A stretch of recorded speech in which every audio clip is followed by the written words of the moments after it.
Any color in your already. I'm going to start for this stack. សួស្តីអ្នកទាំងអស់គ្នាខ្ញុំមានវីដេអូថ្មីតាក់ទងជាមួយនឹងការដែលយើងទិញ liquid lipstick ហើយពណ៌ហ្នឹងវាអត់ស័ក្តិសមជាមួយនឹងសម្បកស្បែករបស់យើងទេអញ្ចឹងយើងមើលយើងមិនអាចចោលវាបានទេព្រោះឯទៅលុយយើងចំណាយទៅលើការទិញ lipstick ហ្នឹងអញ្ចឹងយើងត្រូវមាន liquid lipstick ពីរដែលវាថាយើងអត់ស្រឡាញ់ពណ៌ពីរហ្នឹងទេប៉ុន្តែយើងចង់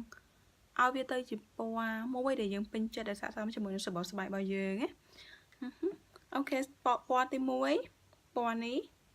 វាស័ក្តិសមជាមួយសម្បកស្បែករបស់ខ្ញុំឯងខ្ញុំអត់ចូលចិត្តពណ៌ហ្នឹងឯងហើយមួយទៀតគឺពណ៌នេះ right here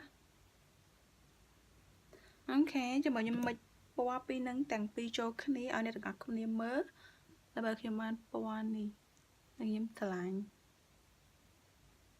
ខ្ញុំគួរតែបង្ហាញអ្នកទាំងអស់គ្នាពីពណ៌នីមួយៗនៅលើបបោមាត់ខ្ញុំសិនមែនទេអូខេខ្ញុំនឹងបង្ហាញជូនអូខេទាំងអស់គ្នាឥឡូវខ្ញុំអ្នក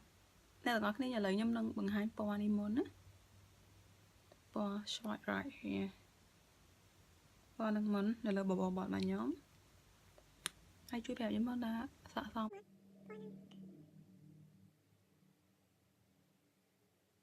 ពណ៌ហ្នឹងអ្នកទាំងអស់គ្នាគិតមិនមើលទៅដូចស្លេចឹងណាចាំខ្ញុំអត់ចង់បានពណ៌ហ្នឹងខ្ញុំអត់ស្រឡាញ់ខ្ញុំអត់ស្រឡាញ់ទេអូខេឥឡូវយើងសាកបងពណ៌នេះ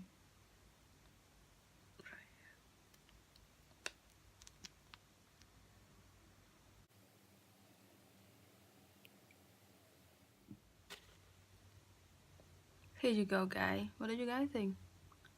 too loud ខ្ញុំមានអារម្មណ៍ហ្នឹង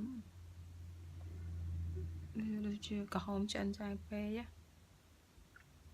ស្អាតដែរតែគាត់វាក្រហមពេកប្រាប់ខ្ញុំមិនសូវចូលចិត្តទេអញ្ចឹងខ្ញុំនឹងលាយពីពណ៌ហ្នឹងទៅជាពណ៌ដែលខ្ញុំនឹងពេញចិត្តផ្ដាំលាយយើងលាយដាក់ជាមួយនឹងដូចកសបកប្រេងក្លាដែរទៅតែស្អាតដើម្បីក៏សបកអីដែលរៀងធំយើងប្រេងក្លាដើម្បីវាងាយស្រួលក្នុងការលាយយើងដាក់ពណ៌នេះមុនយើងដាក់ពណ៌ហ្នឹងមុនដាក់មកយើងដាក់ពណ៌មួយនេះប្រឡាក់ដៃខ្ញុំហី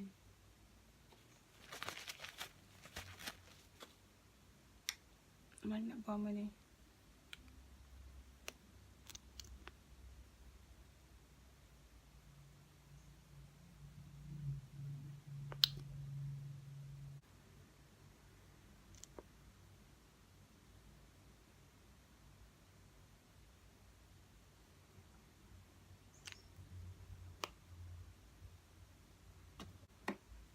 ហើយមាន brush មួយយើងលាយពណ៌នឹងចូលគ្នា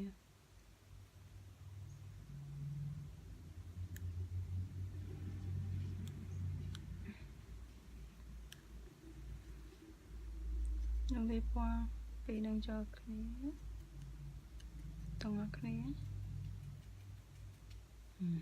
តោះចាប់ផ្ដើម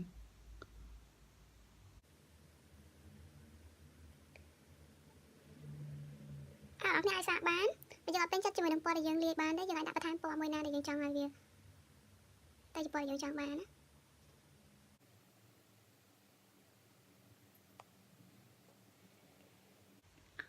មិនដែរពណ៌ហ្នឹងអូខេអ្នកនរគ្នាវីដេអូនេះមានតែប៉ុណ្្នឹងទេបើសិនជាចូលចិត្តវីដេអូហ្នឹងសូមជួយ like ហើយនិង subscribe ផងណាអរគុណបាយបាយ